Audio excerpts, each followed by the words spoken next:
Mercredi, des idées en goguette. Marché ouvert, des idées en vrac. Émission sur Alliance 92, tous les mercredis à 6h45. Rediffusion le même jour à 17h30. Ce mercredi des idées en goguette, on peut dire qu'il y a une belle leçon de communication.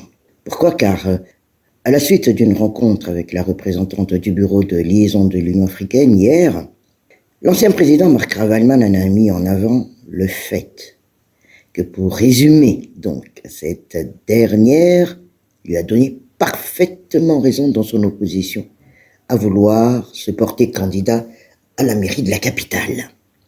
Aussitôt après, prenant conscience alors de l'ampleur de cette communication, la représentante de l'Union africaine a communiqué sur la teneur de leur rencontre, tout en soulignant, noir sur blanc, que l'Union africaine respecte la souveraineté de chaque État membre et la stricte observance du principe de non-ingérence dans les affaires intérieures des États.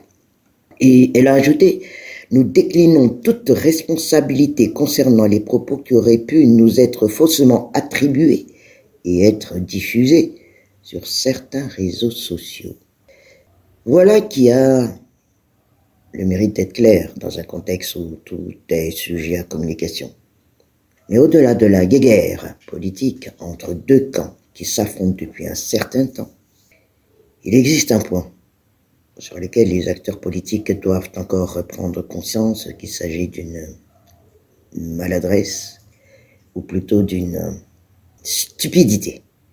C'est selon le fait de se lamenter auprès des représentants de la communauté internationale à chaque fois qu'il y a un problème, notamment politico-politicien à l'interne. Dans certaines situations, certains n'hésitent d'ailleurs pas à effectuer une marche vers les ambassades pour évoquer la situation politique du pays, alors que nous ne sommes pas en guerre, à l'instar d'autres pays du continent. Et les acteurs politiques doivent être conscients que les partenaires internationaux ne sont pas là pour trouver des solutions à des problèmes purement internes, comme c'est le cas des élections communales. Certes, Joe Patrice ici, ils peuvent apporter un soutien technique, mais de là, intervenir par rapport à la candidature de telle ou de telle personnalité, c'est purement de l'ingérence.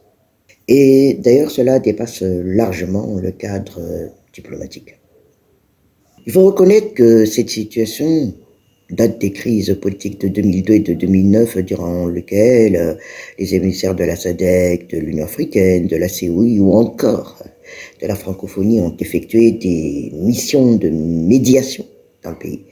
Sauf que nous ne sommes plus là et que certaines crises doivent se régler entre nous, au niveau interne, sans qu'il soit nécessaire de faire appel à une intervention étrangère. Il suffit de regarder ce qui se passe ailleurs, même si, certes, les réalités ne sont pas identiques.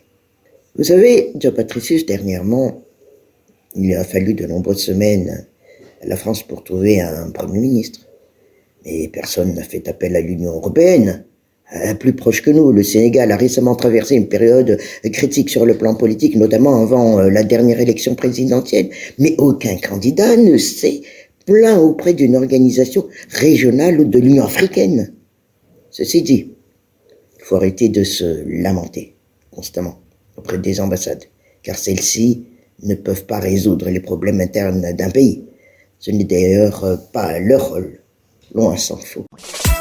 Mercredi, des idées en goguette. Marché ouvert, des idées en vrac. Émission sur Alliance 92, tous les mercredis à 6h45. Rediffusion le même jour à 17h30.